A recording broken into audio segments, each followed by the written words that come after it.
আসসালামু আলাইকুম, hello everyone. আজকে দেখাবো খুব সহজে কিভাবে পোলাও রান্না করতে পারেন তারই রেসিপি।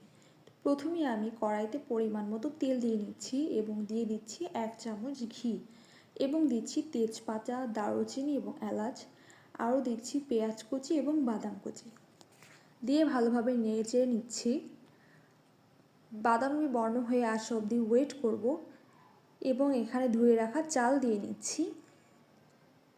চাল দিয়ে 1 থেকে 2 মিনিট ভালোভাবে নেড়েচেড়ে নিব। যেহেতু আমি এখানে 2 গ্লাস চাল নিয়েছি, আমি পানি এখানে অ্যাড করব 4 গ্লাস। তো 4 গ্লাস পানি আমি অফ ক্যামেরায় গরম করে নিয়েছি। ফুটন্ত গরম পানি নেওয়ার চেষ্টা করবেন এখানে। তো আমি সেই পানিটা এখানে অ্যাড করে দিচ্ছি। পানি দিয়ে আমি পানি এবং চাল মিশিয়ে নিচ্ছি।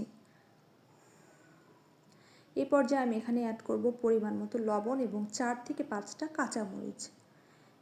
এখন আমি ঢেকে দিচ্ছি। 10 মিনিট পর আমি ঢাকনা তুলে এখানে হাফ চামচেরও কম চিনি অ্যাড করছি এবং দিয়ে দিচ্ছি ফুড কালার।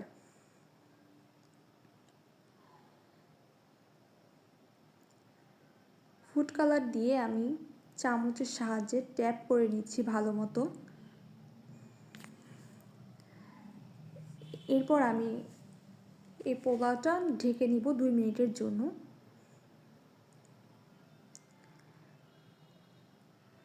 এই তো 2 মিনিট পর আমার পোলাও রান্না শেষ। এখন আমি পরিবেশন করে নিচ্ছি। দেখতেই পাচ্ছেন মাশাআল্লাহ কত সুন্দর ঝরঝরা হয়েছে।